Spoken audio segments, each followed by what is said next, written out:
La meilleure façon de rester pauvre, c'est d'écouter des pauvres t'expliquer comment devenir riche. Si tu comprends rien à l'argent, tu vas en subir les conséquences toute ta vie. Ceux qui suivent un peu les finances et l'économie savent que bientôt Lyon va aller à la bourse. C'est pas le rôle du gouvernement de jouer aux spéculateurs avec l'argent des contribuables. C'est facile de dépenser des millions de dollars quand c'est l'argent des autres. Votre cash, vos décisions. Bienvenue au podcast Finance 360 avec Alex Demers.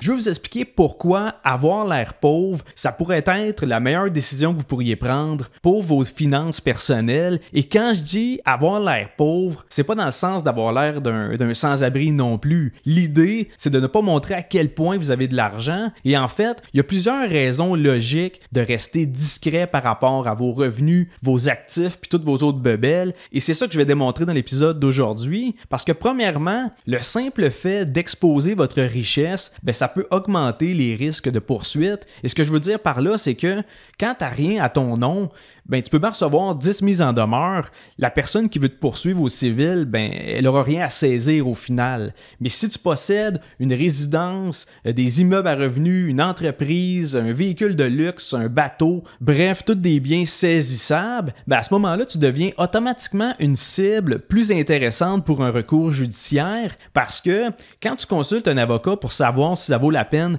d'intenter une poursuite, il va analyser plusieurs choses. Par exemple, il va analyser les chances de succès sur le fond du litige. Il va estimer les coûts des procédures, donc incluant ses honoraires, l'expertise, les frais judiciaires, etc. Et surtout, il va considérer la variable la plus importante, c'est-à-dire la probabilité de récupérer la somme réclamée une fois que le jugement est rendu. Autrement dit, est-ce que la personne a quelque chose à saisir? Et je donne un exemple. Vous voulez poursuivre quelqu'un pour 100 000 $. Vous avez un dossier solide avec 90% de chances de gagner. Les frais juridiques sont estimés à 20 000 $. Donc, théoriquement, vous ressortez avec un net de 80 000 $. Mais si la personne n'a aucun actif à son nom, vous pourriez avoir gagné sur papier, mais au final, vous n'allez rien encaisser. Vous pourriez même avoir un jugement de 2 millions en votre faveur. Si le défendeur est insolvable, ça ne donne rien. Et c'est pour ça que si vous étalez publiquement votre richesse, ultimement, ce que vous faites, c'est que vous montrez à tout le monde que vous avez du patrimoine saisissable. Et si quelqu'un hésitait à entamer des procédures, maintenant le dossier devient de plus en plus tentant. Même si c'est long, même si c'est coûteux, le potentiel de recouvrement il est suffisant pour justifier une poursuite. Évidemment, il existe des stratégies légales pour les personnes à valeur nette élevée qui veulent protéger leur patrimoine. Un exemple courant, c'est la fiducie familiale irrévocable. Avec ce type de fiducie-là, tu peux transférer certains actifs à la fiducie, ce qui fait en sorte que ces biens-là, ils ne t'appartiennent plus légalement, ils sortent de ton patrimoine personnel. Donc, à ce moment-là, ils ne peuvent pas être saisis en cas de faillite ou de poursuite civile. Mais là, attention, petite parenthèse, il y a des conditions strictes à respecter. Notamment, tu dois avoir transféré tes actifs avant qu'il y ait une créance qui soit connue ou prévisible. Autrement dit, vous ne pouvez pas recevoir une mise en demeure puis le lendemain matin transférer votre maison puis vos placements dans une fiducie. C'est sûr, ça va être annulé en vertu de la loi sur la faillite et l'insolvabilité parce que le transfert il a été fait explicitement dans l'intention de nuire à un créancier. Mais bref, en exposant votre richesse sur les réseaux sociaux, ça peut donner le goût à du monde de trouver toutes sortes de raisons pour vous poursuivre parce qu'au final, ils savent qu'ils peuvent aller chercher une somme qui est substantielle, même dans le cas où ça pourrait se régler à l'amiable. Et en plus des risques légaux, il y a aussi les risques de vol ou de fraude. Je veux dire, si tu partages des photos de ta maison, tes montres, tes vêtements de marque, ça se peut que maintenant tu attires l'attention de personnes qui sont mal intentionnées, surtout dans un contexte économique qui est plus difficile. À ce moment-là, pour les plus démunis, l'illégalité, ça peut devenir de plus en plus tentant. Donc, avoir l'air pauvre, ou du moins ne pas avoir l'air d'un parvenu, ça peut vous éviter d'être ciblé pour un cambriolage, de la fraude ou toutes sortes de poursuites parce que le monde Et à ce moment-là, ils ne savent pas à quel point vous êtes un gros poisson puis qu'il y a de l'argent à aller saisir. D'ailleurs, demandez-vous pas pourquoi les grosses compagnies ils mettent toutes sortes d'avertissements bidons sur leurs produits. C'est justement dans le but d'éviter toutes sortes de poursuites parce que ces grosses compagnies-là, ils en ont de l'argent, donc ils veulent éviter tous les problèmes judiciaires. Sinon, une autre raison de ne pas avoir l'air riche, c'est l'aspect psychologique de la chose, c'est-à-dire que à ce moment-là, vous décidez de ne pas embarquer dans la course au statut social. La comparaison constante avec les autres, ça rend beaucoup de monde malheureux parce qu'au-delà d'un certain salaire, un minimum, c'est pas tant le revenu en soi qui fait que tu es satisfait ou non. En fait, l'insatisfaction, elle se manifeste quand le gars, il va se comparer avec quelqu'un qui a beaucoup plus que lui.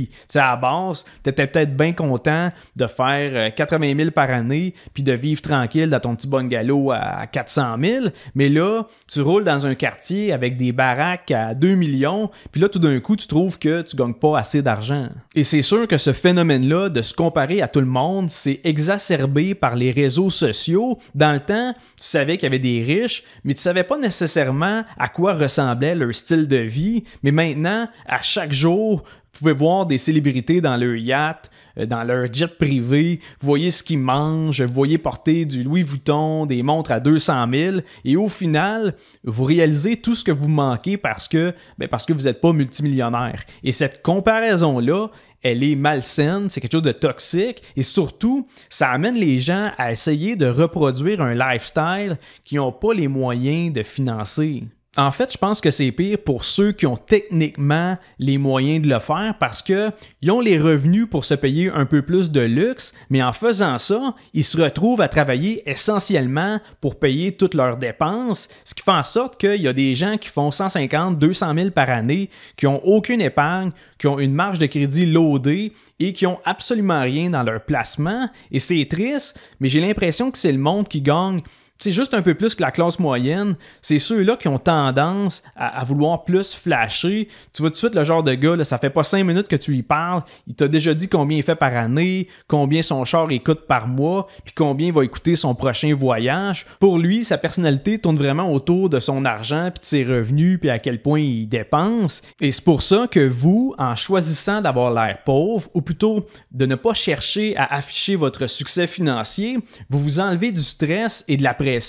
Ne pas accorder d'importance à ce que les autres pensent de vous, c'est un des plus gros avantages que vous pouvez avoir pour vos finances personnelles parce que à ce moment-là, vous faites des choix qui vous font réellement plaisir, vous prenez des décisions qui sont logiques pour vos finances et vous ne faites pas tout ça pour impressionner vos voisins, votre famille ou des inconnus sur Internet. De toute façon, on va se le dire, dans la culture québécoise, si tu fais plus d'argent qu'un médecin, dans la tête du monde, tu dois être un crosseur. Là. Au Québec, si tu as un gros char, une grosse maison, forcément, ça veut dire que tu exploites tes employés, tu arnaques tes clients, parce que pour le Québécois moyen, ça leur paraît malhonnête de faire des profits en business, tandis qu'aux États-Unis, la culture est un peu différente. Pour la plupart des Américains, la richesse, c'est vu comme un synonyme de compétence. Si l'entrepreneur général y arrive avec le gros pick-up de l'année, ils se disent « Ah, tant mieux, il doit être bon s'il a réussi à se payer ça. » Ici, c'est souvent l'inverse. Si le gars y arrive avec un char à 100 000 $, pour la plupart des Québécois, ça leur donne l'impression qu'il fait trop d'argent. Il s'enrichit pas parce que c'est le meilleur. Non. Il s'enrichit parce qu'il crosse le monde. Et tout ça pour dire que de montrer que vous avez de l'argent, au Québec, c'est rare que ça va être perçu de façon positive. Le Québécois moyen a tendance à se méfier de ceux qui considèrent comme riches. Et dites-vous également que si vous donnez l'impression que vous faites bien de l'argent, que ce soit vrai ou non, quand vous demandez des soumissions, ça se peut que le gars il grimpe son prix juste parce que tu as l'air d'avoir les moyens de payer plus cher. Encore une fois, c'est pour ça que je considère que vous avez tout avantage à rester discret et à ne pas flasher votre richesse. Et un dernier argument en faveur d'avoir l'air pauvre, c'est que c'est une excellente manière d'économiser de l'argent. Je dis ça parce que, à l'opposé, avoir l'air riche, ça coûte très cher et logiquement, les achats, oui, ils sont plus dispendieux, mais c'est pas juste ça parce que quand tu te payes une montre à 10 000 $, ça se peut que tu aies le goût d'acheter des nouveaux vêtements pour que ça fitte avec ta Rolex. Et là, tu as du nouveau linge, tu as une nouvelle montre, fait que tu trouves que tes vieilles espadrilles, ils font dur, fait que rendu là, pas le choix de te pogner une nouvelle paire de souliers.